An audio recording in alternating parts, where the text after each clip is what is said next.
I'm a believer in the separation of church and state. I don't think that my views should be forced down kindergartners' throats. But I don't believe any other religious view should be forced down their throats either. Evolution is speculative, worldview shaping, not based on evidence, and it presupposes atheism. So for every pleading the first episode, we have a petition on change.org. Here's the petition: that the U.S. categorize evolutionism as a religion. That's all I'm asking. From Darwin on Trial by Philip E. Johnson. The descent to pseudoscience was completed with the triumph of the neo-Darwinian synthesis and achieved its apotheosis at the centennial celebration of the publication of The Origin of Species in 1959 in Chicago. By this time, Darwinism was not just a theory of biology, but the most important element in a religion of scientific naturalism, with its own ethical agenda and plan for salvation through social and genetic engineering. Julian Huxley was the most honored speaker at Chicago, and his triumphalism was unrestrained.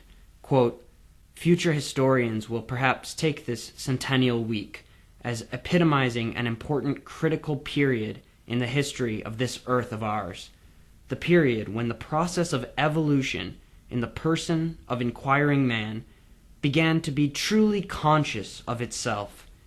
This is one of the first public occasions on which it has been frankly faced that all aspects of reality are subject to evolution, from atoms and stars to fish and flowers, from fish and flowers to human societies and values. Indeed, that all reality is a single process of evolution.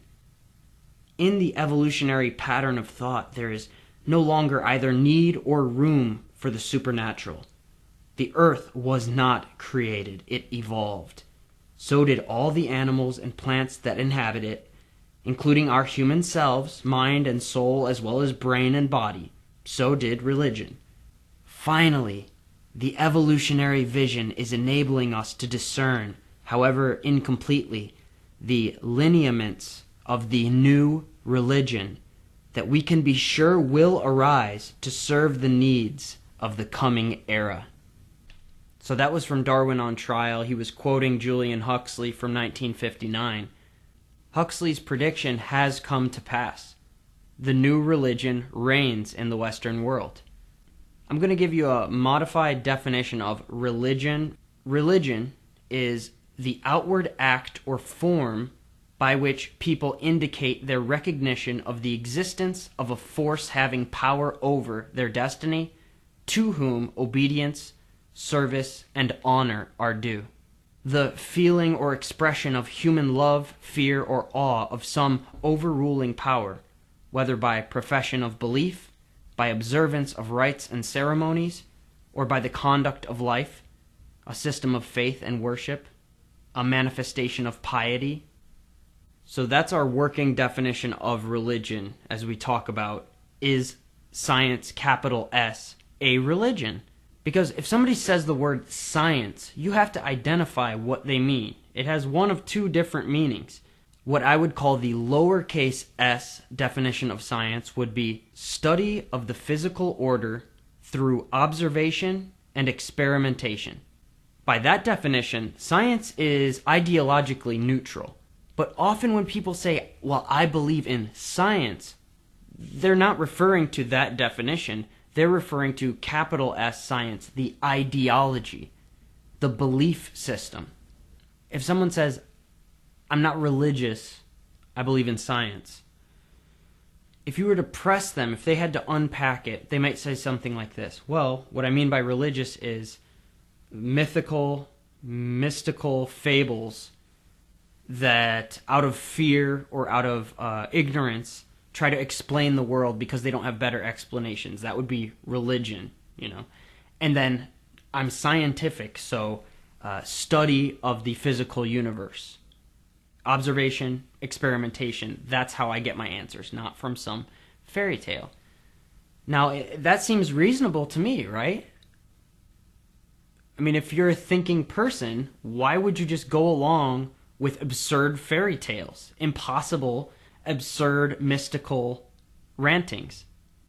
But once you start to examine the evidence, when you read these scholarly journals, when you look at some of these quotes from the academic elite, you realize that the ideology of science, the belief system of science, is more mythical, more mystical, and far less reasonable than the Christian worldview.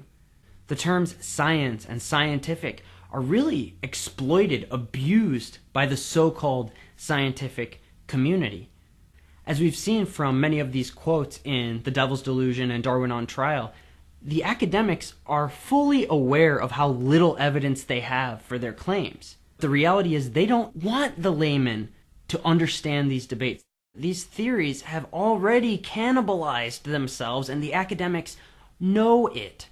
Let's go back to Philip Johnson briefly and review 7 of the problems with Darwinian evolution. Quote, the lack of transitionals in the fossil record, the sudden explosion of complex life forms at the beginning of the Cambrian age, the difficulty of explaining the origin of the genetic code, the limits to change shown by breeding experiments, the hopeful monster controversy, the punctuated equilibrium controversy, or the importance of catastrophic extinctions. Then there are issues of irreducible complexity, which Michael Behe covers really well. Things like the bacterial flagellum. So when somebody says, I don't believe in religion, I'm not religious, I believe in science, what they're really saying is, I do not accept theism. I don't care what evidence there is for it.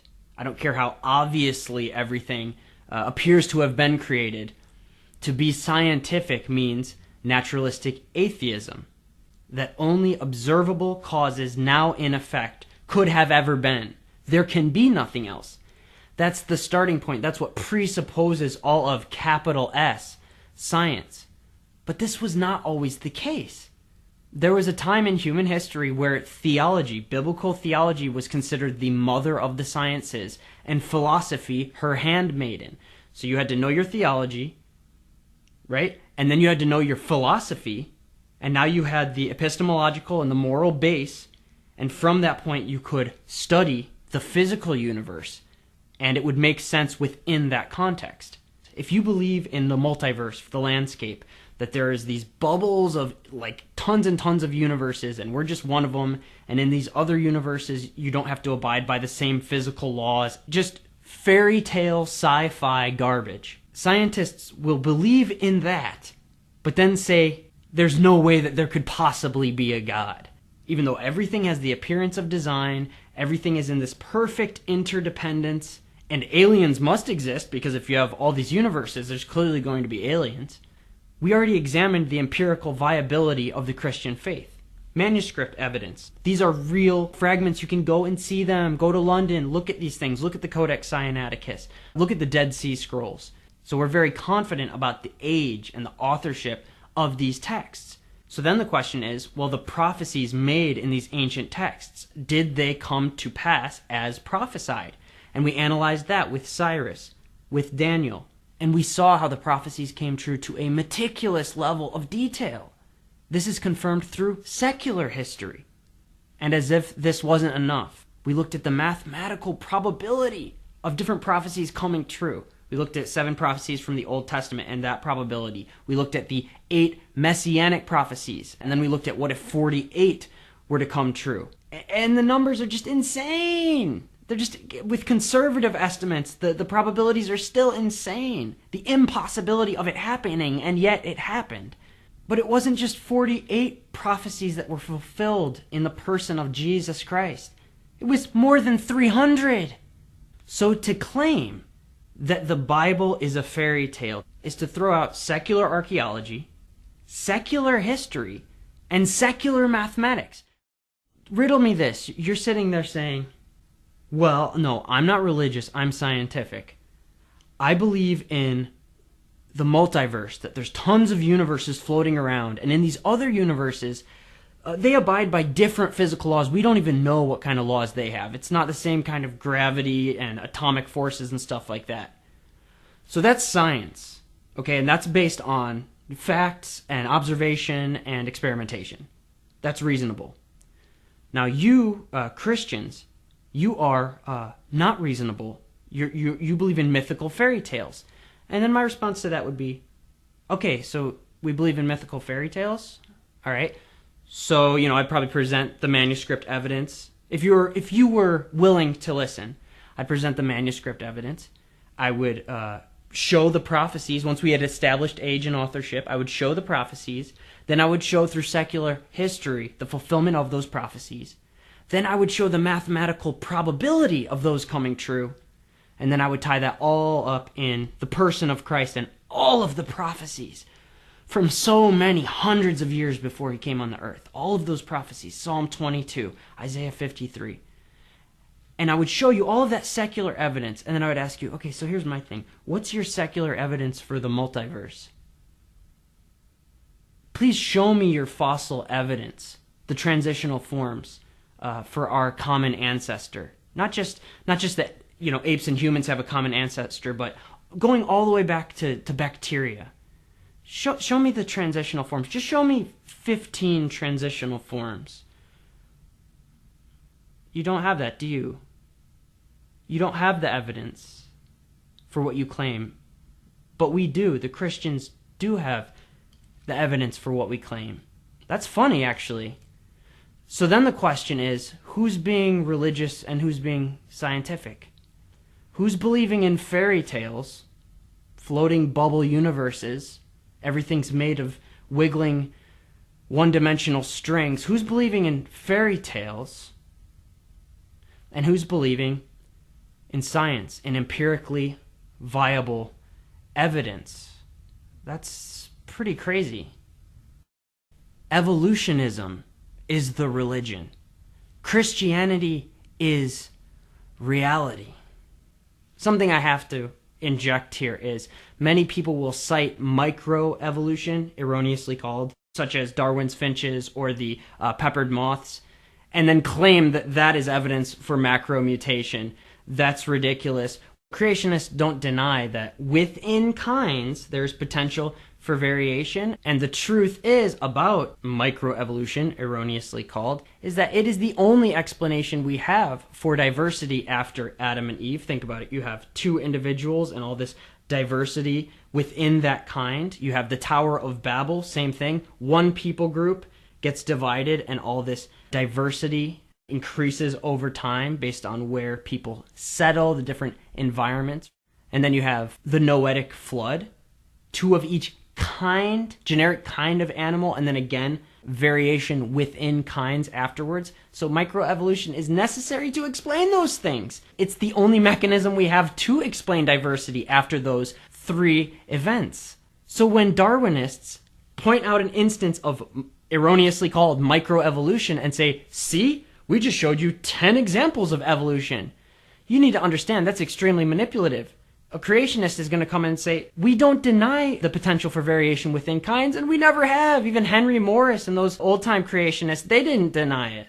No, if you want to prove evolution, you have to show macroevolution. You've got to show a changing of kinds through evidence, not speculation. Evolution is a religion with a priesthood, with temples, with Sunday school for the kids, and it teaches people that everything that is came from nothing, from nowhere. There was absolutely nothing, and especially no God, and everything just popped into existence with no precursor, not being acted on by an outside force. Evolutionism teaches people that everything is chaos, everything is random, nothing has ultimate meaning. There is no absolute morality to the universe. There is no judge who stands outside of the created order and has the right to condemn, to convict, to bless, to reward. And the worst part is, it denies Jesus the glory that is due to him as creator. We see in John 1 that in the beginning was the Word, and the Word was with God, and the Word was God. He was in the beginning with God. All things were made through him, and without him was not anything made that was made. In him was life, and the life was the light of men. The light shines in the darkness, and the darkness has not overcome it. The true light, which gives light to everyone, was coming into the world. He was in the world, and the world was made through him, yet the world did not know him. He came to his own, and his own people did not receive him. But to all who did receive him, who believed in his name, he gave the right to become children of God, who were born not of blood, nor of the will of the flesh, nor of the will of man, but of God. And the Word became flesh and dwelt among us, and we have seen his glory, glory as of the only Son from the Father, full of grace and truth. That's right, Jesus is the Creator. Genesis says that God walked through the Garden of Eden during the cool of the day, that God formed Adam. Everything else God spoke, but Adam, he formed and breathed into his nostrils. I heard one pastor say it, and I love this. He says, to be fully human is to be in a face-to-face relationship with God, filled with the Holy Spirit. And the first human ever saw was the face of Jesus. Can you imagine just breathing in the first time and you look and it's Jesus, and you're in perfect, interdependent peace with all of the created universe. No fall, no sin, no death, no fossils in the ground, no death at that point. Anything that was made through him, John 1 says. But humanity did fall. They ate from the tree of the knowledge of good and evil. They disobeyed God. And not just humanity, but all of the created order was cursed. This is Genesis 3. But God promised, even then, a deliverer. And that deliverer came in the person of Jesus Christ. This is John 3:16 through 18. For God so loved the world that he gave his only Son, that whoever believes in him should not perish, but have eternal life. For God did not send his Son into the world to condemn the world, but in order that the world might be saved through him. Whoever believes in him is not condemned, but whoever does not believe is condemned already, because he has not believed in the name of the only Son of God. The God of the universe exists in three persons, Father, Son, and Holy Spirit. Over 2,000 years ago, the person of the Son came to earth in the likeness of human flesh. He was born to the Virgin Mary, who did not remain a virgin. He grew up. He grew in favor with God and man. He ministered for 3 years. He trained the disciples. He fulfilled the prophecies. And then, as was prophesied, he was betrayed and went to the cross for the sins of the elect, of the chosen. And you may be one of them right now. You may be one of the chosen whose name was recorded in the book of the life of the Lamb who was slain. And this book was before the foundation of the physical universe. He went to the cross for the elect. He was nailed to that cross and absorbed the wrath of God, the complete wrath of God, for everyone whose name was in the book. The Father's presence was cut off. This is where Jesus quotes the Psalms on the cross. Father, why have you forsaken me? The final prophecy fulfilled, Jesus says, it is finished. And he gives up the ghost. He dies. And as was prophesied, after 3 days, he rises again, physically. He spends 40 days ministering, ascends to the Father physically, goes to where the Father is, and sits down at the right hand of power. The same word that prophesied his coming prophesies that he is coming back to judge the quick and the dead. The creator of all things is the judge of all things. And if you're going to evolution as your escape from this reality, I feel sorry for you. Because no matter what you believe, he's coming back. And he's not coming back with mercy. He's not coming back with peace. He's coming back with a sword. So choose this day whom you will serve. But as for me and my house, we will serve the Lord. I'm Adam Metropolis. This is Pleading the First.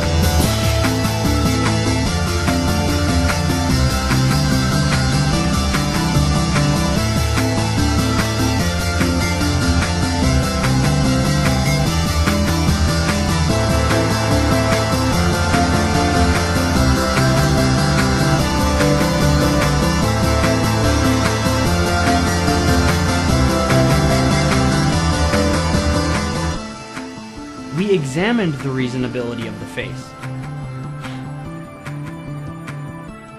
the historical destruction of this coastal shenanigans. From you shall come forth for me, Schindler, fulfillment of this prophecy, and those which fantastic. This is awesome. This is so fun. Oh man, this is great.